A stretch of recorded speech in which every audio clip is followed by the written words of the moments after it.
You're in the middle of nowhere, rural Kansas, the site of an abandoned nuclear missile silo. Armed security patrol the entrance to a Doomsday bunker that's reserved for the wealthy elite, and sales are booming. Since the election of Donald Trump, we've seen a whole new demographic of people calling in, people that didn't know we existed before. Larry Hall is the owner of the Survival Condo Project. These 16,000-pound doors lock you inside.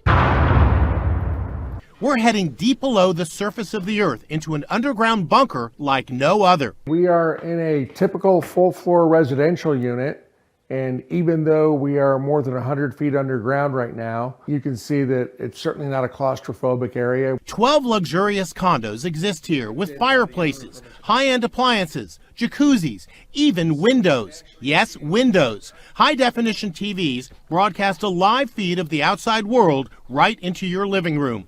The price tag for this 3-bedroom, 2-bath condo, $2.3 million. Well, as the sign says, welcome to the beach.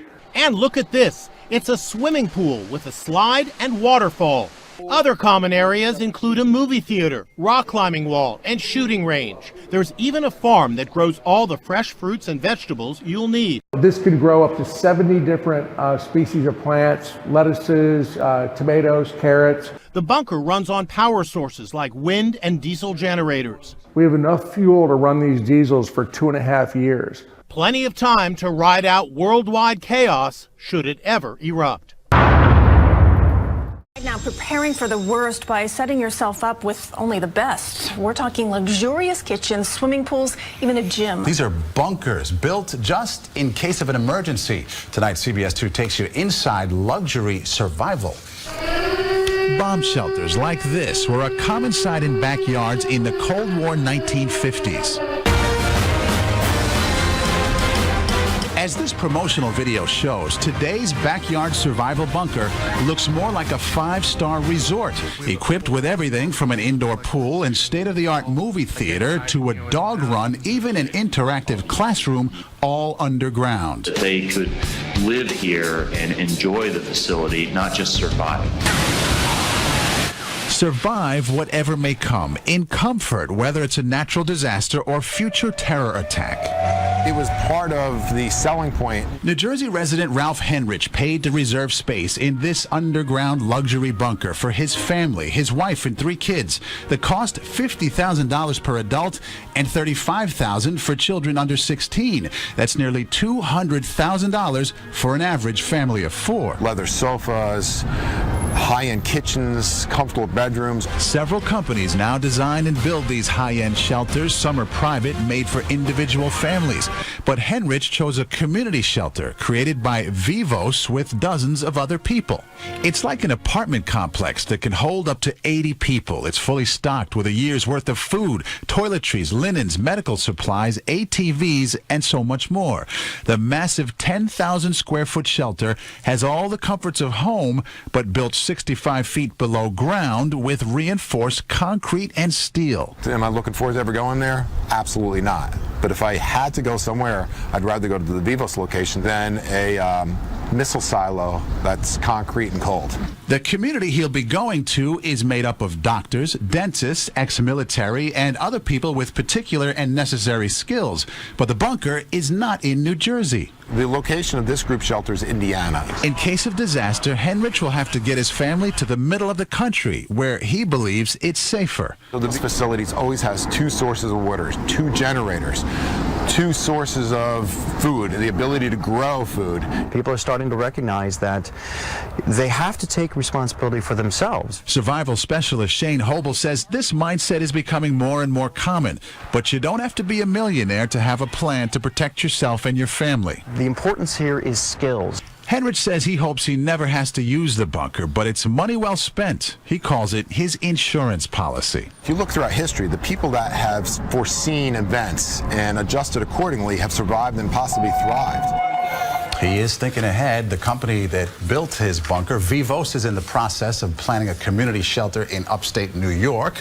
If you want to find out more about these kinds of shelters, head over to cbsnewyork.com. How many have seen The Last of Us in the zombie apocalypse? I mean, that's the first thing that comes to mind. I mean, it's at first, and second of all, Hawaii is obviously an island in the middle of the Pacific Ocean. If there's something that really goes south, how long can you last without supplies? That's where it takes me. You know, during the coronavirus pandemic lockdowns, people lost their minds. Yeah. After being at home for 6 months, and we still could go to the grocery store. You could argue that people have still lost their minds. Right. There's a hangover there. And we still had the outside. We, you know, we weren't literally in our homes without fresh air.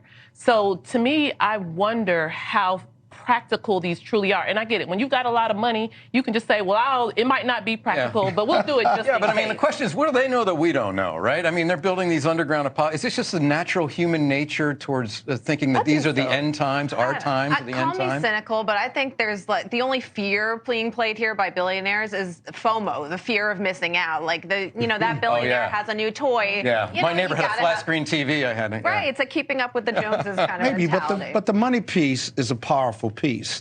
And they want to live forever. And none of us are going to live forever. Yeah. And if you've got too much money, then you can go build You should put it into cryogenics. And, Yeah, that exactly. you They name probably it. already got that. All right, Steve, I want your take real quick before we leave you. When you have that much money, when you're a billionaire, you either go up to space, you go find somewhere else to live, or you go down. You go bury underneath, you get your bunker. You got options, but it's not happening here on Earth. Right, so extraterrestrial, terrestrial, subterrestrial. Those are your choices if you got enough money, right? All right, Steve Krakauer, thank you very much. Fortunately, there's very few things, and most of them are very low probability. You know, some big volcanic explosion, gigantic earthquake, asteroid. But at least in the nuclear case, you've got to say we take it quite seriously. We budget a lot of money, have a lot of people who think about nuclear deterrence, and I'm very glad that work's being done, and I rate the chance of a nuclear war in my lifetime as being fairly low. I rate the chance of a widespread epidemic far worse than Ebola in my lifetime is well over 50%. Basically, when you talk about drugs, you can talk about small molecules or talk about these complex biological protein-like things, of which there's a subclass called antibodies. Antibodies are the molecules that the immune system naturally builds to attack disease.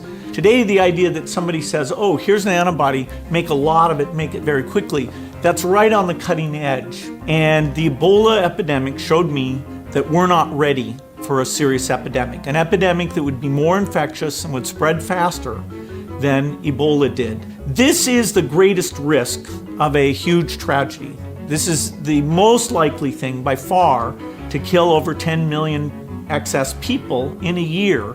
We don't need to invest nearly what we do in military preparedness.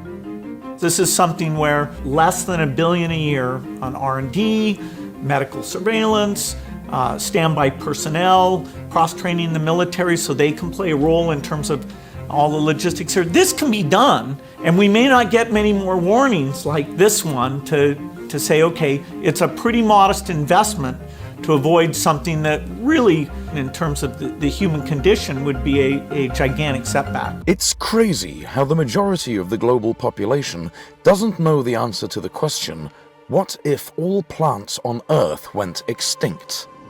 How would we bring them back to life if all of them started slowly dying out?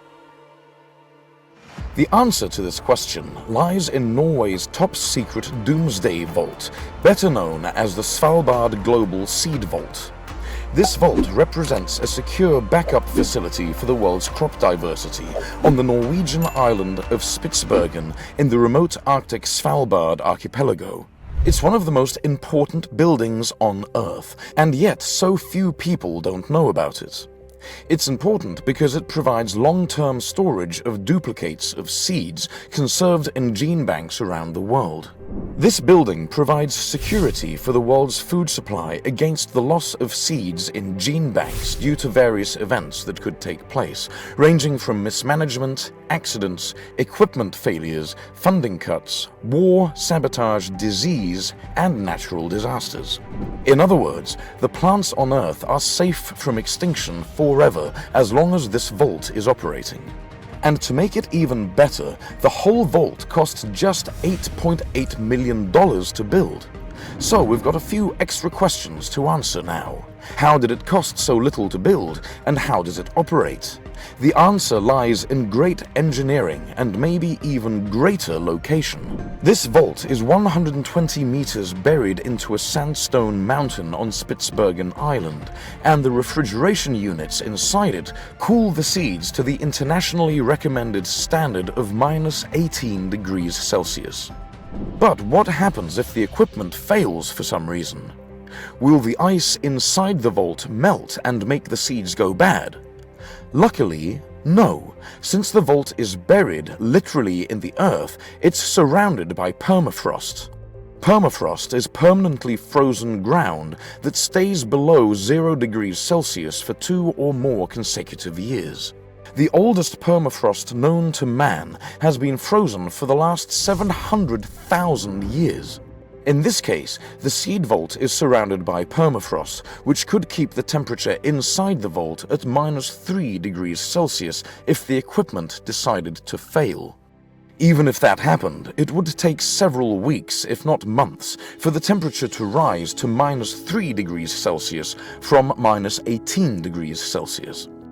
This means that the seed vault could preserve most major food crop seeds for hundreds of years.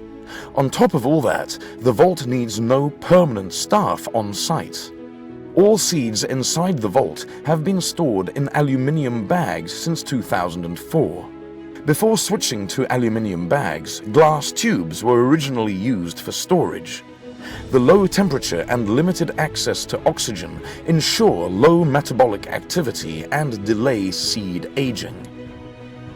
When the vault was opened back in 2008, it ranked 6th on Time's Best Innovations of 2008. And as of 2022, almost 1.2 million seed varieties were stored in this vault. Total capacity of the vault is 2.5 billion seeds. Seeds are stored in accessions. An accession usually represents a batch of seeds from the same variety or cultivar, potentially containing thousands of individual seeds. Thanks to the great idea and engineering, our plants are safe from going extinct, and because of that, the Svalbard Global Seed Vault got the second name, Noah's Ark of Seeds. In our opinion, the $8.8 million dedicated to building this giant vault has already paid off.